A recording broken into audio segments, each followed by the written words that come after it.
Hi നമസ്കാരം, പുതിയൊരു വീഡിയോയിലേക്ക് സ്വാഗതം. ഞാനിന്ന് നിൽക്കുന്നത് കോഴിക്കോട് ലുലു മാളിന്റെ മുമ്പിലാണ് കേട്ടോ. നിങ്ങൾ അറിഞ്ഞോ, നാളെയാണ്, അതായത് സെപ്റ്റംബർ 9 2024 നാളെയാണ് ലുലു മാൾ പബ്ലിക്കിനായിട്ട് ഓപ്പൺ ചെയ്ത് കൊടുക്കാൻ പോകുന്നത്. ഇതിന്റെ പ്രോപ്പർ ലൊക്കേഷൻ വരുന്നത് കോഴിക്കോട് മാങ്കാവിനടുത്താണ്. കേരളത്തിൽ ലുലു മാൾ ആദ്യമായിട്ട് വന്നത് കൊച്ചിയിലായിരുന്നു. അന്ന് വൻ തരംഗം സൃഷ്ടിച്ചുകൊണ്ടാണ് ലുലു മാൾ ലോഞ്ച് ചെയ്തിട്ടുണ്ടായിരുന്നത്. അന്ന് പല ആളുകളും കൊച്ചിയിലേക്ക് ലുലു മാൾ കാണാനായിട്ട് മാത്രം പോയിട്ടുണ്ടായിരുന്ന ഒരു കാലഘട്ടം ഉണ്ടായിരുന്നു. ഞാൻ ഉൾപ്പെടെ പലരും അങ്ങനെ പോയിട്ടുള്ളതുമായിരിക്കും. കൊച്ചിയിൽ ലോഞ്ച് ആയതിനു ശേഷം പിന്നെ തിരുവനന്തപുരത്തായിരുന്നു വന്നിട്ടുണ്ടായത്. അത് കഴിഞ്ഞ് പാലക്കാടും കോട്ടയത്തൊക്കെ ഇപ്പോൾ നിലവിൽ ലുലു മാൾ ഉണ്ട്. അങ്ങനെ ഫൈനലി ഇപ്പോൾ കോഴിക്കോടിനും ലുലു മാൾ സ്വന്തമായിരിക്കുകയാണ്. കോഴിക്കോട് ലുലു മാളിന്റെ അകത്താണ് കോഴിക്കോടിലെ തന്നെ ഏറ്റവും വലിയ ഹൈപ്പർ മാർക്കറ്റ് ആയിട്ടുള്ള ലുലു ഹൈപ്പർ മാർക്കറ്റ് ഓപ്പൺ ചെയ്യാനായിട്ട് പോകുന്നത്. അതുപോലെ തന്നെ വിവിധ ബ്രാൻഡുകളുടെ, അതായത് ഇന്റർനാഷണൽ ബ്രാൻഡുകളുടെ ഒരുവിധം എല്ലാ ഷോപ്പുകളും നമുക്ക് ലുലു മാളിന്റെ അകത്ത് കാണാനായിട്ട് പറ്റും. മാത്രമല്ല മൾട്ടിപ്ലക്സ് തിയേറ്റേഴ്സും വിശാലമായിട്ടുള്ള ഫുഡ് കോർട്ടും ഈ ലുലു മാളിൽ അവൈലബിൾ ആയിരിക്കും. പക്ഷെ കോഴിക്കോട് ലുലു മാൾ അഭിമുഖീകരിക്കാൻ പോകുന്ന ഏറ്റവും വലിയൊരു പ്രശ്നം എന്താണെന്ന് വെച്ചാൽ അത് ട്രാഫിക് ആയിരിക്കും. കാരണം എന്താണെന്ന് വെച്ചാൽ കോഴിക്കോട് മീഞ്ചന്ത ബൈപ്പാസിലാണ് ഈ ലുലു മാൾ സ്ഥിതി ചെയ്യുന്നത്. കോഴിക്കോട് ടൗൺ ഭാഗത്ത് ഏറ്റവും കൂടുതൽ ട്രാഫിക് വരുന്ന റോഡുകളിൽ ഒന്നായിട്ടുള്ള മീഞ്ചന്ത ബൈപ്പാസ് റോഡിലാണ് ഈ ഒരു ലുലു മാൾ ഇപ്പോൾ സ്ഥിതി ചെയ്യുന്നത്.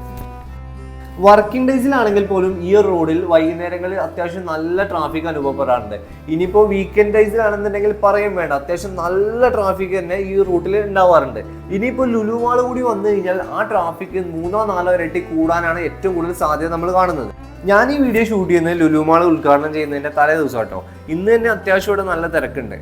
ട്രാഫിക് പോലീസുകാരും അതോടൊപ്പം ലുലുവിന്റെ തന്നെ സ്വന്തം സ്റ്റാഫുകളും ചേർന്നിട്ടാണ് ഇപ്പോൾ ട്രാഫിക് ഇവിടെ കൺട്രോൾ ചെയ്തുകൊണ്ടിരിക്കുന്നത്.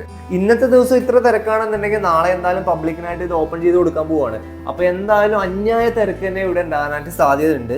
ലുലു മാളിലേക്ക് അല്ലാതെ പോകുന്ന ആളുകൾ ഈ റൂട്ടിലൂടെ പോകാതിരിക്കുകയാണ് ഏറ്റവും ബെറ്റർ. നാളത്തെ ആയിക്കോട്ടെ, അല്ലെങ്കിൽ ഈ വീക്കെൻഡ് ഡേയ്സിലൊക്കെ ഇതുവഴി പോകാതിരിക്കുന്നതാണ് ഏറ്റവും നല്ലത്. കല്ലായി വഴി പോവുകയാണ് ഏറ്റവും ബെറ്റർ എന്നാണ് എനിക്ക് തോന്നുന്നത്. കാരണം ഈ വഴി വന്നു കഴിഞ്ഞാൽ മണിക്കൂറോളം ചിലപ്പോൾ ട്രാഫിക്കിൽ കിടക്കേണ്ടതായിട്ട് വരും.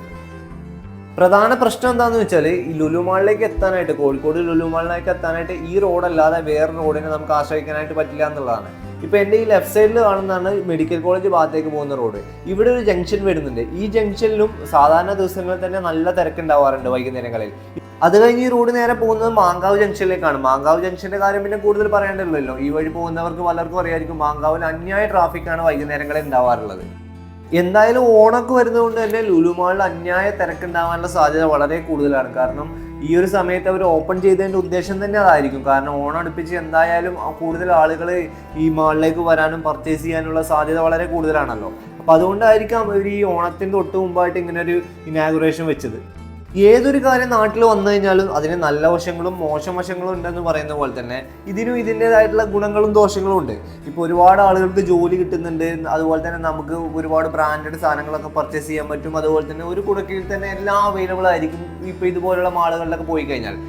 പക്ഷെ അതുപോലെ തന്നെ ഒരുപാട് പ്രശ്നങ്ങളും അതിൻ്റെ ബാക്കിലുണ്ടാവും. അതായത് ഇപ്പോൾ ഈ ചെറുകിട കച്ചവടക്കാരുടെ ഒക്കെ കച്ചവടം കുറഞ്ഞു വരുന്നുള്ള കാര്യം ഉറപ്പാണ് ഇതുപോലുള്ള മാളുകളും മറ്റൊക്കെ വന്നു കഴിഞ്ഞാൽ. അതുപോലെ തന്നെ ട്രാഫിക് ബ്ലോക്കുകൾ വരാൻ ചാൻസ് ഉണ്ട്. അങ്ങനെ കുറേ പ്രശ്നങ്ങൾ ഇതിൻ്റെ പിന്നിലുണ്ട്. കോഴിക്കോട് ലുലു മാളിന്റെ പാർക്കിംഗ് സജ്ജീകരിച്ചിരിക്കുന്നത് 2 ഏരിയകളിലായിട്ടാണ്. ഒന്ന് മാളിന്റെ അകത്ത് തന്നെ വരുന്ന പാർക്കിംഗ്, രണ്ടാമത്തേത് അവിടുന്ന് കുറച്ച് മാറി ഒരു 100-150 മീറ്റർ മാറി മിംസ് ഭാഗത്തേക്ക് പോകുന്ന ഭാഗത്തായിട്ട് വിശാലമായിട്ടുള്ള പാർക്കിംഗ് ഏരിയ സെറ്റ് ചെയ്തിട്ടുണ്ട്. അവിടെ ഏകദേശം ഒരു 500-1000 കാറുകൾക്ക് പാർക്ക് ചെയ്യാവുന്ന രീതിയിലാണ് ആ ഒരു സെറ്റപ്പ് ചെയ്ത് വെച്ചിരിക്കുന്നത്.